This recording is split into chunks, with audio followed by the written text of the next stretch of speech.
entonces entrar de lleno al análisis. Estamos acá de vuelta con Raúl Sor, que regresa de sus vacaciones. Raúl, ¿cómo estás? Muy bien, Alicia, contento de estar aquí contigo. Te echábamos de menos, Raúl.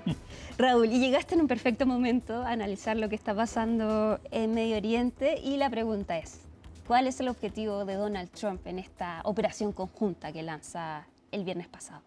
Bueno, es una pregunta que se hace en muchos lugares del mundo porque Estados Unidos y el propio presidente Trump ha dado distintas versiones. Sí.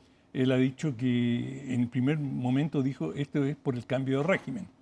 Y sin embargo, el ministro de Relaciones Exteriores de Estados Unidos, el señor Rubio, dijo no, esto es para destruir los desarrollos del arsenal nuclear iraní y la cohetería de largo alcance. Y a lo largo de distintas declaraciones de distintos funcionarios han surgido versiones no necesariamente contradictorias, pero disímiles. Y la respuesta corta es que nadie sabe realmente cuál es el objetivo que tiene Estados Unidos, porque tu pregunta es absolutamente clave, Alicia. Toda guerra se define por su objetivo.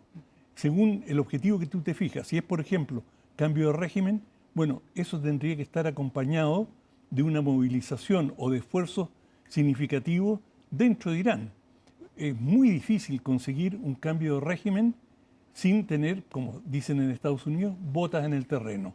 Normalmente para conseguir este tipo de cambios radicales, digamos, cambiar el régimen, tú tienes que tener una presencia física que asegure, digamos, el cambio y después que ese cambio pueda sostenerse. Bueno, Estados Unidos ha dicho, el presidente Trump, no vamos a enviar tropas. Cosa que después a media se desdijo, dijo, sí, bueno, vamos a ver, pero en la práctica no tienen tropas disponibles, no han hecho una movilización de infantería o de infantería marina como para realizar una incursión en territorio iraní. Irán es un país de 90 millones de habitantes, donde se ha visto en las manifestaciones posteriores a la muerte del ayatolá Jomeini, las grandes multitudes que han salido a las calles. Es decir, no me cabe duda que en Irán habría una resistencia muy importante a una presencia militar estadounidense. Y si me puedo explayar un segundo sobre esto. Esto recuerda los tiempos de Mossadegh. Mossadegh fue el primer presidente, el primer ministro iraní que planteó la nacionalización del petróleo en Irán.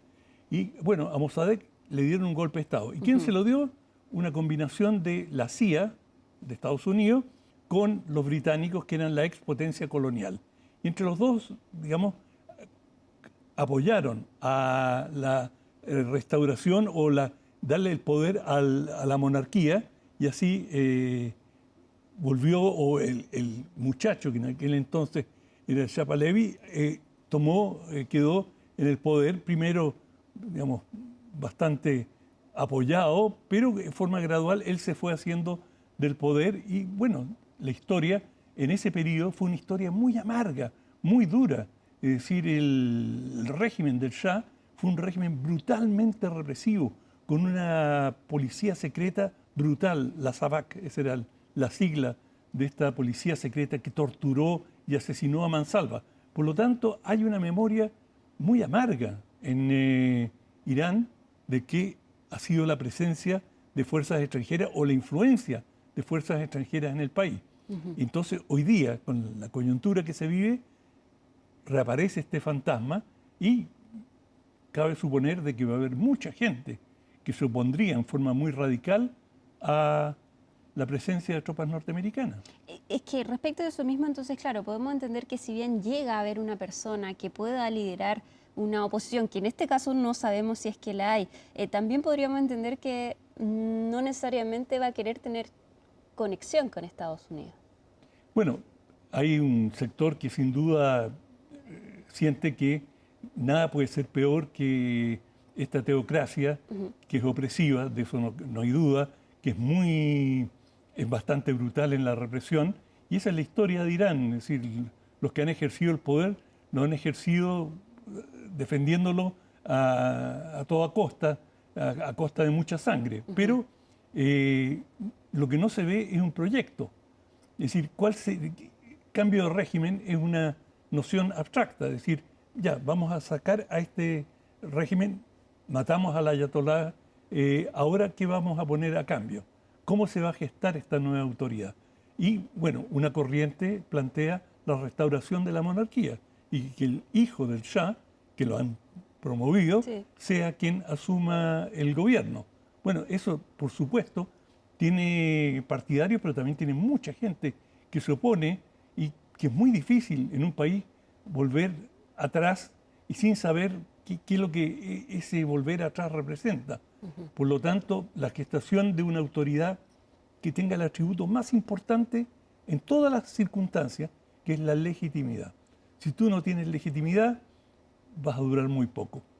Ayer Donald Trump decía que el mejor escenario sería que pudieran replicar lo que hicieron en Venezuela, que ahora básicamente están tutelando a ese país, tienen una relación con Delcy Rodríguez, pero ¿cómo funciona el régimen iraní? Porque ya vemos que hay 3 personas que están a cargo, que hay un consejo sesionando de los clérigos, entonces no es tan fácil descabezar al régimen iraní y creer que con eso está muerto. Hay una constitución, está bien conformado el régimen actualmente, ¿no? Absolutamente, como tú bien lo señalas, es un régimen muy bien estructurado que se preparó para estas circunstancias y que si desaparecía el ayatolá, bueno, ellos podían nombrar a otro. Es un sistema en que filtran las autoridades, es decir, los iraníes dicen, nosotros tenemos una democracia, lo cual es ficticio, porque solamente pueden ser candidatos a cargos públicos aquellos que han pasado por el filtro de las autoridades religiosas. Y las autoridades religiosas no son electas, son nominadas. Por lo tanto, dista mucho, pero mucho, de ser una democracia. Por eso hablamos de teocracia. Y cuando uno dice teocracia, en realidad es una dictadura que recubierta en principios religiosos. Pero ese mismo hecho es muy importante porque cuando uno habla de Irán, ¿qué se te viene a la cabeza desde el punto de vista religioso? El chiismo, los chiitas. Sí. Y chiita en nuestro vocabulario corriente es sinónimo de fanático. Es un chiita. En los partidos políticos dicen, esta es la facción chiita, queriendo decir, son los intransigentes. Bueno, y el chiismo tiene una cultura bastante especial. Ellos tienen un culto al martirio y se automartirizan. Y una de sus celebraciones más importantes, ellos van con cadena y se golpean, se automartirizan, digamos, se flagelan. También lo hacen con cuchillo y sangran, y todo esto es una muestra de devoción. Bueno, eso te dice volúmenes sobre la psicología colectiva que existe en Irán y que se vio de manera muy concreta. Yo creo que esto a Estados Unidos y a cualquiera que quiera intervenir lo debe tener muy presente, lo que fue la guerra con Irak, que fue la guerra más larga del siglo XX. Duró 8 años. Murieron cientos de miles de personas. E Irán nunca dio el brazo a torcer, recuperó todos los territorios que inicialmente Saddam Hussein había ocupado, pues Saddam Hussein inició la invasión y, digamos, tuvo la ventaja de quien da el primer golpe, y gradualmente, a costa de sacrificios humanos descomunales, recuperaron el territorio y finalmente llegaron a las mismas líneas donde habían partido, pero esos fueron 8 años de sangrar permanentemente. Bueno, si cualquier analista estadounidense que mire eso, digamos, queremos, con la fobia que ha mostrado el público estadounidense, el electorado, a las guerras interminables, a las guerras eternas, y que Trump en parte ganó sus elecciones con la promesa de que él no iba a comprometer al país en una guerra eterna, vas a ir a un país chiita, donde están dispuestos a martirizarse y a combatir hasta las últimas consecuencias por una fe religiosa. Es una apuesta muy, muy severa que quizás tiene más posibilidades de hacer caer un gobierno estadounidense que alterar el régimen en Irán. Bueno, Pete Hegseth decía, esto no es Irak, no es una guerra interminable. Rápidamente se ponen el parche ante la herida, pero estamos ante un escenario que ese podría ser un escenario factible. Bueno, hasta el momento Estados Unidos ha tenido la prudencia de no enviar tropas, son prudentes y con eso se evitan tener prisioneros, rehenes, pero uno nunca sabe cómo, lo que se dice siempre, uno sabe cómo empiezan las guerras, pero no cómo terminan. Es decir, Estados Unidos está aumentando su apuesta día a día.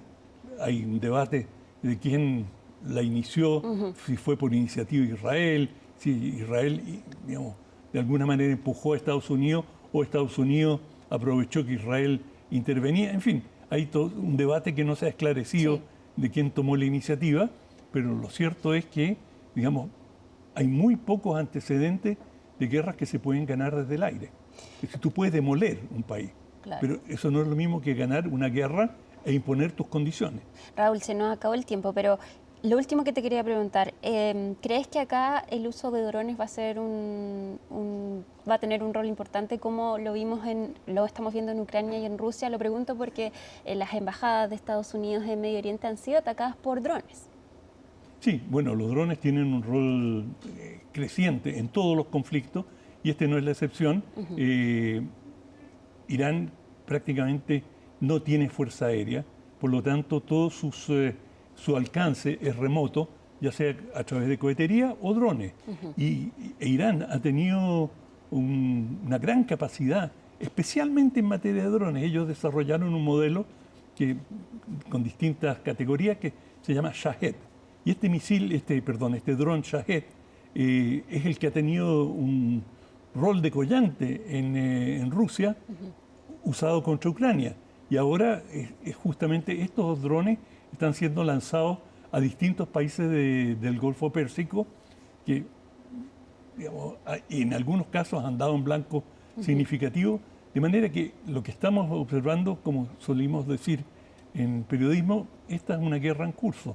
No, yo no me atrevería a vaticinar cómo va a continuar y qué rumbo puede tomar, pero lo único que ya tenemos con certeza es que, no puedo dejar de mencionarlo, es que el precio del petróleo sube y que en la medida que se van cerrando las rutas de transporte, el petróleo va a seguir subiendo y esto tiene un efecto en cascada sobre todo el mundo, pero muy especialmente en uno de los países más motorizados del mundo, Estados Unidos.